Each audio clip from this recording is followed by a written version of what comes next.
What's happening, Expeditioners? It's Peter here, and we are having something of a cold spell around here. It is -7 degrees right now. Supposedly it's going to go down to a -11 here, but if you're in the Midwest, you are probably getting a little bit of that cold front coming through. I talked to my parents in Michigan. I don't think they're getting it till tomorrow, but then it actually heats up.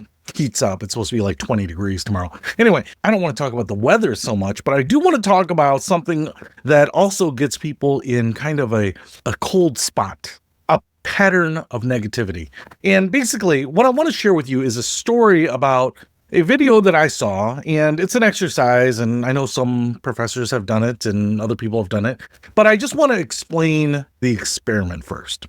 So there is a video. You can go online and see this video, but there's a class, a college class, and it's filled with students, and there's a professor, and the professor has 2 sheets of paper. And basically on each sheet of paper are 3 scrambled words. So on one sheet of paper, the scrambled word is cat, but it's TAC, and the second word is day, but it's YAD, and the third word is dawn or something like that. And those are scrambled. But then on the other sheet of paper, there are also 3 words, but the first word is gibberish, XXYDZZV or something. The second word is also gibberish, unscrambleable. And then the third word is also, like I said, wasn't dawn, but it might have been like holiday or something like that, okay? Both have these lists of 3 scrambled words. She gives a list to each half of the class. I don't think the class is split up down the middle. It's just randomly which one you get. And then she asks everyone to look at the first word, descramble it until you have a real word, and then just raise your hand when you have a real word that's from the scrambled letters. And of course, in a few seconds, half the class raises their hand. The other half of the class doesn't raise their hand because it's unsolvable. All right, so she says, all right, no problem. Go to the second word. Raise your hand as soon as you have unscrambled the second word. And again, half the class does it in a matter of moments, and the other half of the class is working on it and they can't figure it out. And then she says, go on to the third word and descramble that, and as soon as you have an answer, raise your hand. And what do you expect happens? The expectation here is that half the class is going to raise their hand and say, hey, I figured it out. The other half of the class that's been unsuccessful doesn't raise their hand, and that's exactly what happens. And basically, what happens here is that the third word for both groups is exactly the same.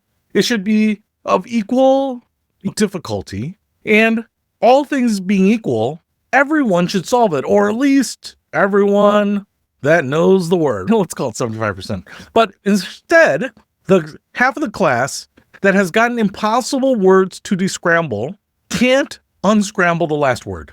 And basically what this is to prove or to demonstrate is learned helplessness. And I think learned helplessness goes into a lot of different things that we could talk about: pattern recognition and establishing patterns and kind of confirmation bias and all sorts of different phenomena that we experience in life. But why I think this is so interesting is because, as maybe you saw in a previous discussion with my buddy Bjorn, he actually asked an interesting question that I hadn't really thought about much, is that if people come in and they haven't had success with finances, do you have to establish a pattern of success, or can you just divorce that from where they are and start giving them some things to do to take over their finances?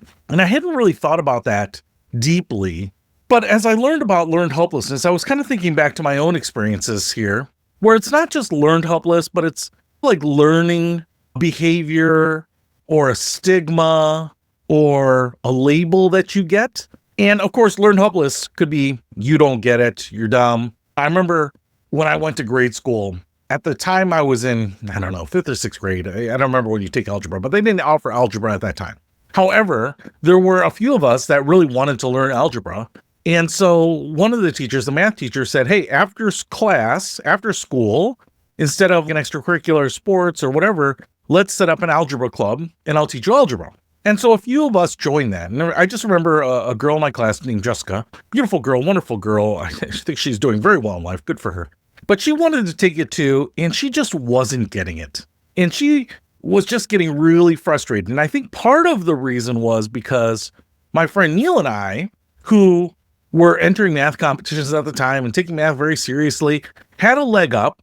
And so some of the things that we were getting were things that we had already learned or trained ourselves on. and were new to her, and she was just experiencing this learned helplessness. Like, here's the question. The teacher asks the question, teacher poses the problem. Neil and Pete and some of the other people get it right away, and Jessica does not. And so she just gets really frustrated, and she doesn't make it through the semester of the club, unfortunately. Like I said, she's on to bigger and better things. Good for her. Hope she's doing well. I would love to catch up with her, by the way. But the thing I learned here is that if you start establishing patterns, whether it's, I can't learn something, I'm too dumb to do that. Oh, I've tried that multiple times before. Oh, they're a great investor. They've done it. Every time I invest in something, it goes down. We establish these patterns of being a victim or helplessness or an idiot or inexperience or bad luck or whatever. And I think we internalize that. The other thing I was thinking of, I don't know if you watch a show, but it's called Counting Cars, and it was on the History Channel. It was a spinoff of the Pawn Stars. And one of the things that really struck me is that there's a character, Horny Mike, and he's considered the goofball of this auto shop. And a lot of guys don't take his opinion seriously, his ideas seriously, because he's kind of just considered the goofball. Now, relative to everyone else, there might be people who goof off, but I see some real genius in some of the things he's suggesting. And I can see more than just it being an idea that sprouts off top of his mind. There are reasons that he is suggesting some stuff, sometimes because of these things have been very successful in other businesses. And I think back to some of the other opportunities that I've had, or I've been in groups, and there is the guy that's considered the goofball or considered the genesis of ongoing bad ideas or whatever. The person who's considered dumb or lame or uninformed or whatever.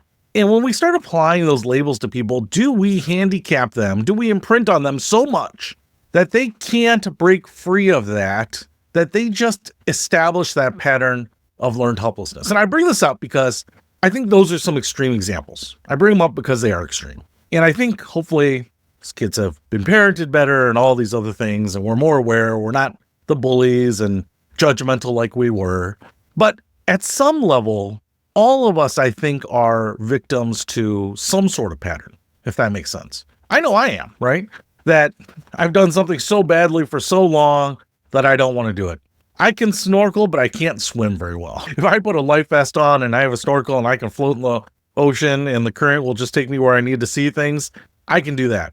But if I have to swim out to a buoy and swim back and be fast about it and have a nice looking stroke, I just can't do it. I just can't do it. In fact, I breaststroke everything because I just never could figure out how to freestyle correctly. I can do this with my arms, but I can't flutter kick. I always like frog kick. Might be the way my muscles are on my short, stubby legs. But I think one of the things that we have to remember is that old dogs can be taught new tricks. Now, I was talking to my friend Kate, and she talks about trauma with money.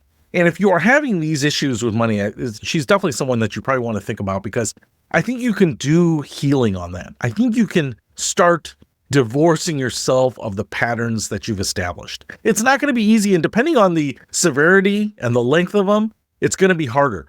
But I bring it up because as a financial coach or counselor or financial advisor, one of the things that we can't say is just do this, just believe this, just trust me on this. In some cases, that's going to work. And in some cases, people are deferring the responsibility to you or hiring you to do it. That's a different thing.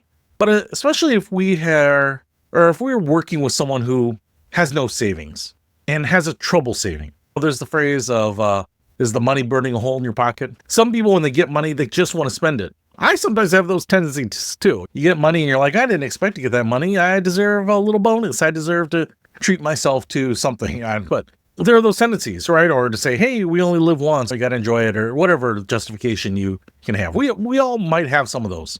But what are the ones that maybe you need to forgive yourself? You need to try to interrupt that pattern.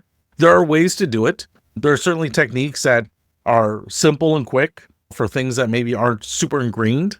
And there are things that are more severe and long-term, including therapy, including working through your issues, including going back through your history and figuring out what caused trauma and what your values are and what you're trying to avoid. So some of these things might not be super easy to unpack or undo. So you may need more or less effort and assistance with it.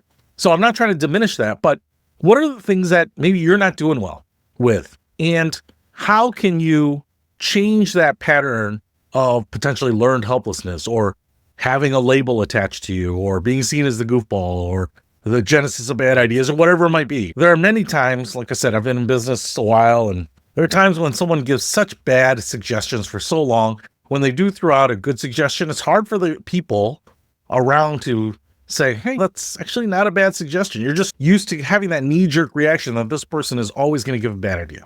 And yet, I think a lot of us need to be more aware of that with other people, but also for ourselves. So, like I said, I know a lot of people are struggling with, they have too much debt. They're not paying it down fast enough. I know a lot of people are saying, hey, I struggle with spending, or I'm not saving enough for my financial future, or I should get another job and I'm too lazy, or I should really cut my expenses, but I don't even know where to start, or whatever it is. For some reason, you're not doing the things that you should do or want to do. And sometimes it's just easy to throw your hands up and be like, listen, I've tried it before. It's never made any difference. It's like when people say, listen, I've gone on a diet before. I didn't lose any weight, so why even bother? In some ways, the logic isn't flawed, right?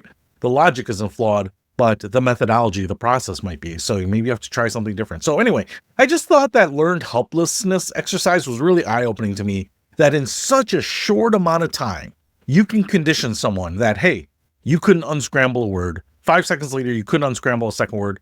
Now you believe you can't unscramble an unscrambleable word. If that's all it takes to condition people that they are powerless or incapable, man, imagine what big failures, big swings and misses could do to people. And what do we need to do to undo that? What kind of patterns do we need to establish that give people confidence in the future? Just wanted to bring that up. Just wanted to share that example with you and get people thinking. Hopefully it helps maybe you or the people you're working with. I'll see you later.